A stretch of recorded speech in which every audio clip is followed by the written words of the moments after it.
Hey, c'est Kublai. Alors je fais cette vidéo depuis la Russie. On est en Extrême-Orient russe dans la ville de Vladivostok. Et aujourd'hui dans cette vidéo, je vais te donner 9 raisons de venir vivre en Russie. Je vais te parler des avantages de la vie en Russie. Auparavant, j'ai fait donc une vidéo concernant les inconvénients, selon moi, de la vie en Russie. Donc aujourd'hui, pour contrebalancer ça, je vais parler des avantages de la vie en Russie. Si je vis en Russie, c'est qu'il y a bien des avantages, sinon ça ferait longtemps que je serais parti. C'est que globalement, j'ai quand même une très bonne opinion de la vie d'ici et de ce pays, sinon je ne serais pas là tout simplement. Donc aujourd'hui, je vais parler de tout ça. J'ai avec moi, comme la dernière fois pour les inconvénients de la vie en Russie, pour les avantages, pareil, j'ai prévu ici sur mon téléphone 9 raisons de vivre en Russie, une liste. Donc reste bien jusqu'à la fin parce qu'en fait tous les avantages dont je vais parler sont des vraies raisons de venir vivre en Russie. Alors je ne sais pas si tu me connais déjà, si tu regardes cette vidéo ou si tu me découvres. En fait, moi je vis en Russie, je suis résident permanent russe, j'ai 10 ans de recul sur la Russie, j'aime beaucoup ce pays, j'ai pas mal voyagé dans ce pays-là également, j'ai des origines russes, pas que, mais j'ai des origines russes. Et j'ai créé la communauté les nouveaux Russiens, qui consiste en fait à aider ceux qui veulent partir de la France, Suisse, Belgique, éventuellement le Canada francophone, pour venir s'installer en Russie, pour en fait t'aider pour comment ça fonctionne, rejoindre des autres personnes qui ont fait le même constat que toi sur ce qui se passe en Occident et qui veulent s'installer en Russie durablement. Et retrouver également des gens qui peuvent devenir tes potes. Certains sont déjà devenus des amis, ils se sont déjà rencontrés en vrai et qui peuvent éventuellement avoir des projets communs. Bref, il y a une super ambiance, je suis très satisfait des nouveaux Russiens. Et pour rejoindre les nouveaux Russiens, c'est dans la description, le premier lien, c'est la communauté francophone spécialisée là-dedans. Bref, je vais commencer avec les avantages de la vie en Russie. Le premier avantage de la vie en Russie, la première raison de vivre en Russie, c'est que tu as en fait le sentiment de vivre dans un pays dans lequel les choses avancent dans le bon sens. Si par exemple tu vis en France ou en Belgique et que au quotidien tu as la sensation que les choses vont de plus en plus mal, que ça va mal finir, que les choses évoluent dans le mauvais sens, en Russie, tu as le sentiment que les choses avancent dans le bon sens. Alors il y a plein de choses encore à changer, il y a des choses à améliorer, etc. Aucun pays n'est parfait.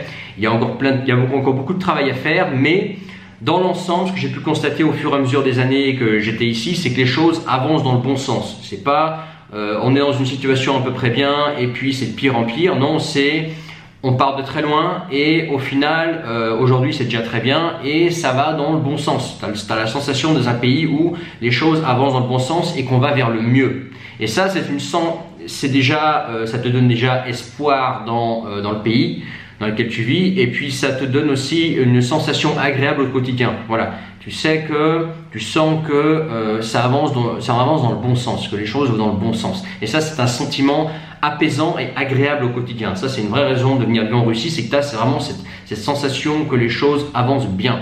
Ça, c'est un premier avantage de la vie en Russie. Ensuite, deuxième avantage de la vie en Russie, c'est que c'est un territoire immense. C'est simple, tu regardes sur une carte, tu vois que la Russie, c'est le plus gros pays au monde et que c'est immense. Il y en a vraiment pour tous les goûts. Il y en a pour tous les goûts au niveau climat. Alors effectivement, si tu cherches les tropiques, genre Thaïlande ou Philippines, tu ne trouveras pas ça en Russie. Mais tu as des parties de Russie où il fait plus doux que dans d'autres parties de Russie.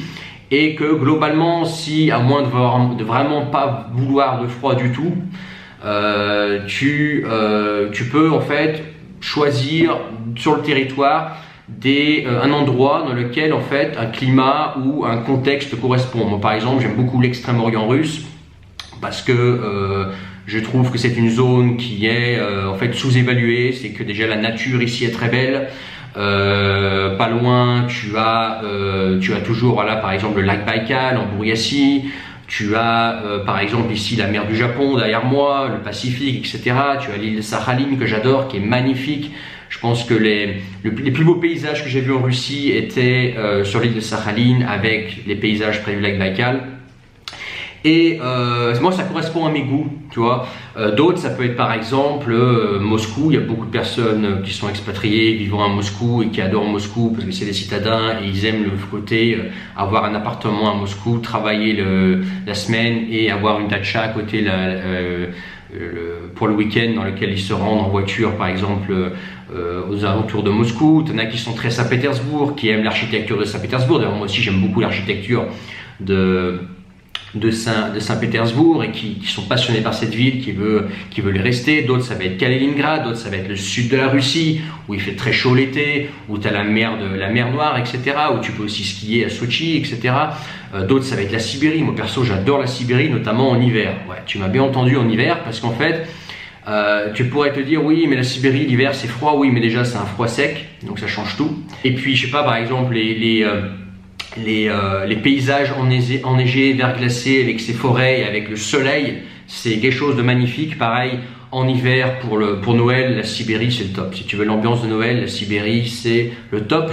Je vois pas mieux au monde comme ambiance pour Noël que la Sibérie. Tu as une immensité du territoire et ça permet pour tous les goûts déjà géographiques de trouver un compromis, à moins d'être vraiment dans l'état d'esprit je veux les tropiques toute l'année. Dans ce cas-là, effectivement, tu ne trouveras pas ça en Russie.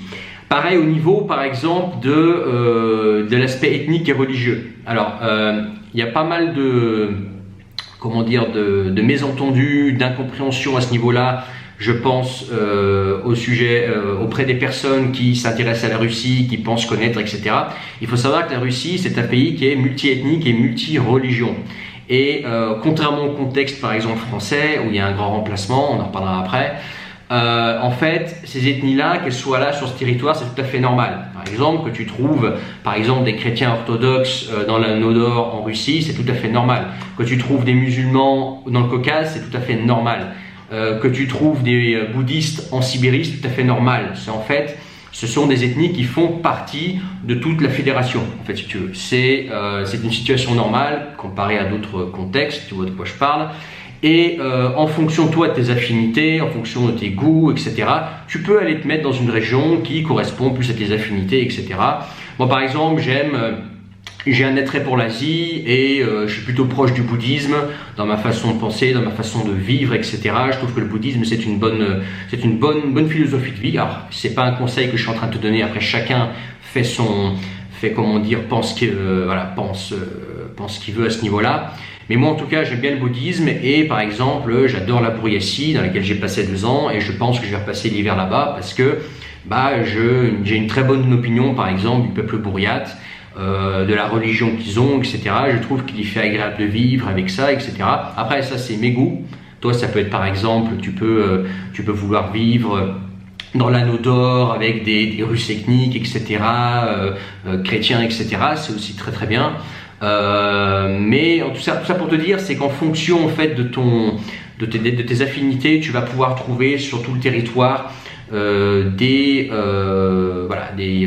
peuples différents et des religions différentes en fonction de tes affinités. Donc ça, c'est un avantage. Et ce qui est bien aussi, c'est que c'est quelque chose qui est naturel. Contrairement à ce qui est en train de se passer en Europe de l'Ouest, c'est une situation qui est normale, tu vois.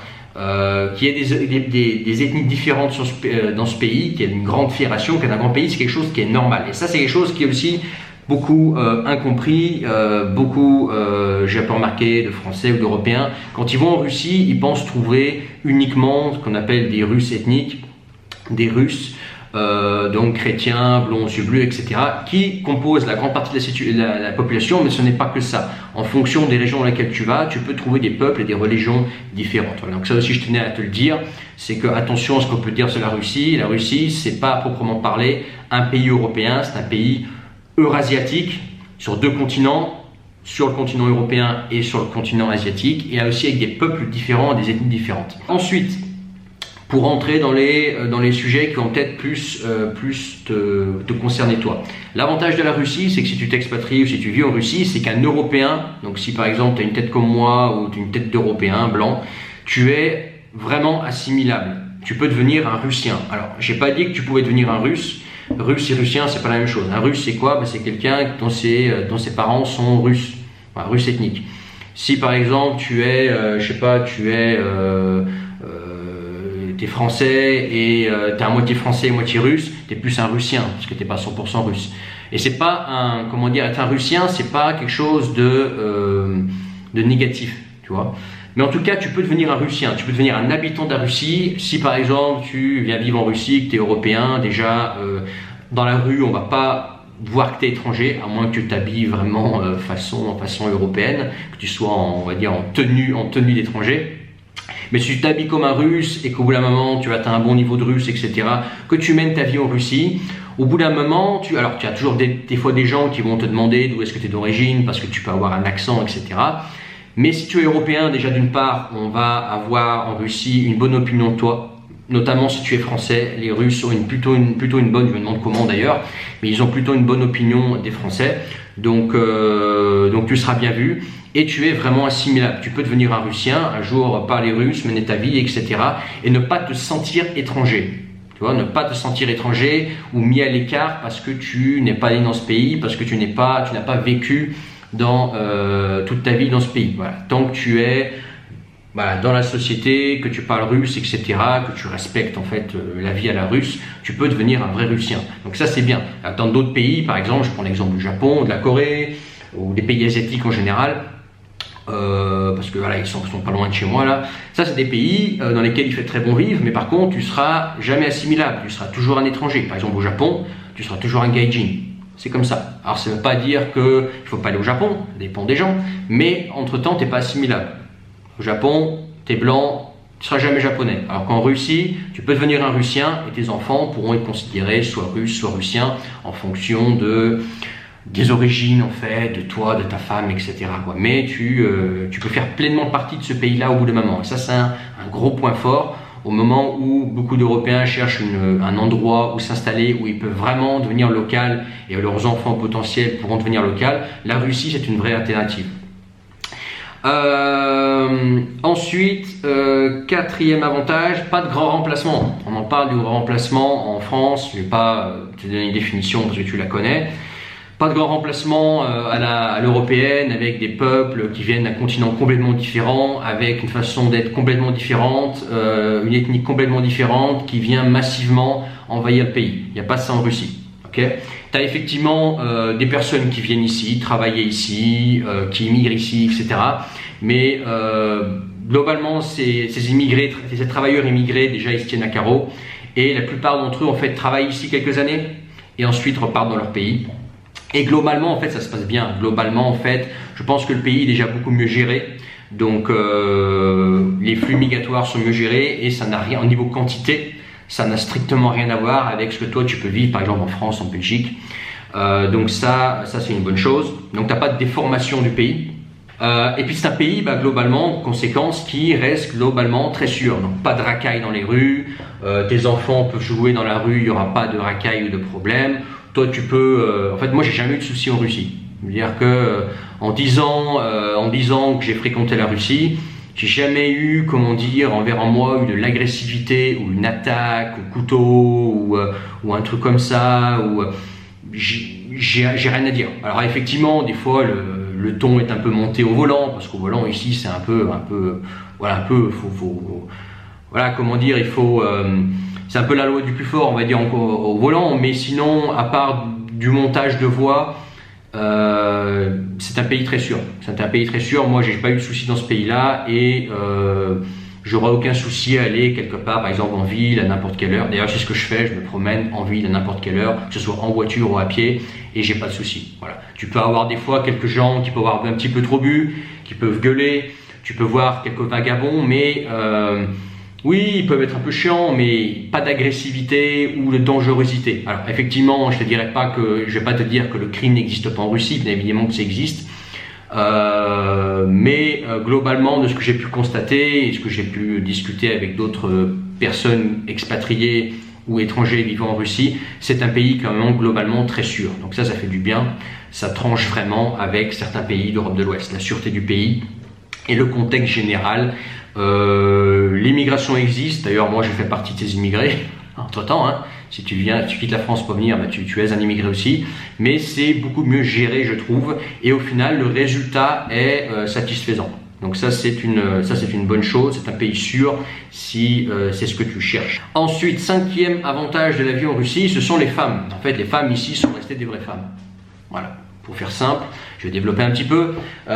Donc les femmes sont devenues des vraies femmes, elles sont restées des vraies femmes, ça veut dire qu'elles sont restées féminines, elles font attention à comment elles s'habillent, elles se maquillent, elles aiment rester féminines, elles ne cherchent pas à prendre une espèce de rôle d'homme. Bref, il n'y a pas tout ce féminisme extrémiste, nauséabond que tu peux trouver par exemple en Amérique du Nord ou en Europe de l'Ouest. Et ça c'est agréable d'être entouré de femmes qui sont restées féminines, qui veulent rester des femmes, qui tiennent à l'être. Pareil dans ton couple, etc. Quand tu seras en couple avec une Russe, etc. Tu vas vite remarquer que bah, les femmes russes sont restées des femmes, et ça c'est très agréable, très très agréable, voilà. Et donc ça c'est un gros plus, c'est que tu n'as pas ce nonsense là, ce non-sens typiquement occidental autour du féminisme et des femmes qui ça devient n'importe quoi. Tu es au courant de la situation. En Russie tu n'as pas ça et c'est très agréable. Ensuite, je crois qu'on est déjà au sixième avantage de la vie en Russie, et ça c'est pas depuis longtemps, c'est que tu peux avoir la double nationalité. Donc si par exemple tu as la nationalité française et que tu veux obtenir la nationalité russe, alors ça se fait pas en claquement de doigts, hein, tu passes par des procédures et tu vas quand même faire des papiers, etc. Mais c'est tout à fait possible. Mais il va arriver un moment, si tu vis dans le pays depuis longtemps, que tu es marié, ou ça peut être par d'autres manières, ou tu parles russe, etc. Bref, que tu vis ici pendant quelques années, etc. Pour les délais, etc. Donc pour en reparler dans les nouveaux russiens, dans la description, etc. Mais tu peux obtenir un passeport russe, tu peux obtenir la nationalité russe et tu peux tout à fait conserver ton passeport de ton pays d'origine. Donc si tu es français et que tu veux un jour obtenir la nationalité russe, tu pourras très bien avoir la nationalité française et la nationalité russe. Et ça c'est quand même un gros avantage. Pour refaire le parallèle, puisque tout à l'heure je parlais du Japon, au Japon, bah, tu n'as pas de double nationalité. Au Japon, si tu veux devenir japonais de passeport, tu dois abandonner ton passeport français par exemple. Et tu ne seras uniquement que japonais. Et ça, c'est un gros inconvénient pour moi. Alors que en Russie, tu peux avoir la double nationalité, obtenir un passeport russe et garder ta nationalité d'origine. Et c'est un gros avantage quand tu choisis un pays. Et d'ailleurs, renseigne-toi bien, on parle pas mal sur Internet de pays de l'Est, etc., d'Europe de l'Est. Attention, tu as pas mal de pays d'Europe de l'Est où tu n'as pas de double nationalité. C'est-à-dire que tu dois abandonner ta nationalité d'origine pour obtenir la nationalité locale. C'est pas forcément un mal, il y a certaines personnes qui veulent abandonner la nationalité française, si c'est ce que tu veux faire. Pourquoi pas, mais c'est pas tout le monde qui veut abandonner sa nationalité d'origine pour éventuellement prendre une autre nationalité en plus. Voilà. Donc ça c'est un gros avantage je pense, la possibilité d'avoir la double nationalité russe et ta nationalité d'origine. Septièmement, gros avantage de la vie en Russie, ce sont les services disponibles. L'autre jour je te parlais de la qualité du service qui est parfois moyenne, c'est vrai, mais par contre ce qui est très confortable dans la vie de tous les jours, c'est tous les services qui sont disponibles, la grandeur des services, etc. Je vais m'expliquer un petit peu. Par exemple, les magasins sont ouverts la nuit. Alors pas tous les magasins, mais par exemple, moi si je veux faire mes courses à 4 h du matin, je peux le faire. Je vais dans un supermarché qui est ouvert 24 h sur 24. Il y en a par exemple à Moscou, à Vladivostok, ou même en Sibérie. Pareil pour tout ce qui est service. Par exemple, tu veux faire réparer ta bagnole, ou je sais pas, tu veux n'importe quel service que tu veux faire laver ta bagnole, ou je sais pas, je parle beaucoup des bagnoles parce que c'est un exemple qui m'est facile, ou je sais pas, tu veux faire un truc, un service dont tu as besoin en fait. Il y a moins toute cette histoire de prendre rendez-vous, etc. Tu peux souvent te pointer comme ça à l'improviste. Et en général, alors c'est pas toujours vrai, mais en général, rapidement on va s'occuper de toi et on va te le rendre de service. Tu vois. Donc ça c'est un truc bien, c'est que les services sont beaucoup plus disponibles, je trouve. Au niveau des horaires, c'est beaucoup plus souple. Les gens peuvent des fois travailler jusqu'à tard le soir, donc si tu as envie de faire les choses tard le soir, tu peux le faire. Pareil, des services sympas qui sont disponibles. Par exemple, tu peux commander à manger à n'importe quelle heure. Là par exemple, je veux faire un japonais, un coréen, un italien au milieu de la nuit, on peut le commander. Tu vois, c'est pas un problème. Par exemple, pour laver ta voiture, tu vois, pour laver ta voiture, tu vas dans un lavage auto, tu n'as pas besoin de laver ta voiture toi-même. Tu laisses ta voiture et c'est quelqu'un qui la lave à ta place. Et tu peux te pointer comme ça à l'improviste. En général, il n'y a aucun problème. D'ailleurs, on ne m'a jamais refusé un lavage auto. Tu vois, des choses comme ça. Pareil, tout ce qui est magasin, habits, etc. C'est dans tout ça, c'est en général beaucoup plus ouvert. Je trouve que voilà, ça rend la vie, la grande possibilité de service et le fait que beaucoup de choses soient ouvertes tard, la nuit ou le soir, ça facilite la vie, je trouve. Les services, par exemple le taxi est très abordable en Russie. Ensuite, 8e avantage de la vie en Russie, c'est le coût de la vie. Alors je vais tout de suite nuancer, le coût de la vie c'est à la fois vrai et faux. Mais ça dépend où tu vas en fait. C'est un petit peu, c'est comme si tu parlais d'une ville, c'est comme si on parlait du coût de la vie en France. Tu me parlais par exemple d'un petit village de la Lozère et tu me parlais de Saint-Tropez. Voilà, il y a une différence de prix entre les deux. Bon, c'est en Russie, c'est un petit peu pareil. Par exemple, si tu prends les villes de Vladivostok, Sochi ou par exemple le centre de Moscou, effectivement les prix ça va pas être forcément les prix que tu t'imagines de en Russie tout est 4 fois moins cher. C'est vrai dans certains villages, c'est vrai dans certains endroits, mais c'est pas toujours pareil. Mais globalement, si toi tu veux vivre dans un pays où tu veux pas trop dépenser et qu'au départ tu es prêt à faire une concession sur la ville dans laquelle tu veux vivre, et que tu veux par exemple te mettre dans une ville de Sibérie, industrielle ou quelque part voilà, où le coût de la vie n'est pas très élevé, effectivement tu vas pouvoir baisser ton coût de la vie drastiquement en Russie. Que ce soit sur la bouffe, sur le logement, sur l'essence, sur les assurances, etc. Tu peux te débrouiller en Russie pour vraiment très peu dépenser. Pourquoi? Simplement parce que les Russes, en moyenne, la plupart d'entre eux n'ont pas des revenus aussi élevés que dans les pays occidentaux, donc eux il faut bien qu'ils vivent. Donc toi si tu te mets dans ce cadre-là, tu vas pouvoir dépenser très beaucoup. J'aime pas donner de chiffres. Pourquoi je donne pas de chiffres? Parce qu'en fait, vivre bien, vivre pas trop mal, vivre mal, ça dépend vraiment des gens. Tu as des gens qui, tant qu'ils vivent pas sur la Tverskaya, en face du Kremlin, avec une voiture à 100 000 € et un penthouse de 300 mètres carrés, les gens vivent mal. Mais tu en as d'autres qui sont hyper minimalistes, qui se contentent d'une petite voiture économique, un tout petit appartement, qui sortent très peu et qui sont déjà heureux avec ça. Donc en fait, ça dépend vraiment de tes attentes. Mais globalement, oui, en Russie, tu peux te débrouiller pour vivre en dépensant très peu. C'est pas toujours vrai. Par exemple, si tu veux vivre à Vladivostok dans les bons quartiers, il va falloir que tu aies quand même de l'argent. Si tu veux vivre dans le centre de Moscou, il va falloir que tu aies de l'argent. Si tu veux vivre à Sochi dans un beau quartier, il va falloir, avec la mer pas loin, il va falloir quand même sortir de l'argent. Kaliningrad, pareil, si tu veux vivre dans le centre de Kaliningrad, ça va, mais si tu veux vivre en bord de mer, là, sur les petits villages au nord de Kaliningrad, il va falloir avoir de l'argent, etc. Mais donc le coût de la vie c'est à nuancer, mais globalement tu peux te débrouiller pour dépenser beaucoup moins qu'en Europe de l'Ouest. Voilà. Ça varie en fonction des régions, ce que je viens de dire, c'est pas la Russie, c'est un pays immense. Pareil, si tu vas dans des pays lointains, en Sibérie, comme Yakoutsk, etc., là-bas c'est hors de prix, c'est normal. C'est pas toujours vrai que la Russie c'est si abordable que ça, mais globalement oui, si tu veux, je répète, si tu veux te débrouiller pour dépenser très peu, tu peux le faire en Russie. Ensuite, 9e raison de vivre en Russie, c'est certains aspects de la mentalité russe que moi j'apprécie particulièrement, je vais t'en parler, et qui fait que les Russes quelque part sont attachants. Par exemple, moi ce que j'aime bien dans la mentalité russe, c'est le côté carpe diem, le côté profiter de la vie. Il faut profiter maintenant parce que tu ne sais pas de quoi est fait demain, tu vois. Ça c'est un truc que j'apprécie ici. Ça rend les gens vivants, ça rend les gens... ça les rend vivants en fait. Ce que je veux dire par là, alors c'est peut-être pas facile à expliquer, mais moi ça m'attriste de voir des jeunes Européens qui à 20 ans, quand ils passent le bac, ils s'inquiètent déjà de leur retraite. Ouais, mais je veux une bonne retraite, machin. Je trouve ça pitoyable. Putain, mais je trouve que c'est vraiment... ça me fait de la peine, tu vois. Alors qu'en Russie, les gens sont plus dans... ouais, il faut vivre, il faut profiter de la vie, tu sais pas de quoi est fait demain. Et puis... voilà, profitons maintenant et puis on verra après ce qui viendra après. Alors effectivement, ça a ses avantages et ses inconvénients, mais en tout cas, moi j'aime bien ce côté chez les Russes, ça les rend très vivants, ça les rend très profitants entre guillemets de la vie. Et voilà, j'apprécie ça et ça tranche vraiment avec la mentalité malheureusement européenne de voilà, j'ai 20 ans et j'ai pour ambition d'avoir une bonne retraite. Bon. Putain, pense un petit peu à vivre aussi, c'est bien, hein, tu sais, vivre c'est bien. Hein. Pas que la retraite dans la vie, puis quand tu seras en retraite, peut-être que tu voudras bosser parce que tu te feras chier.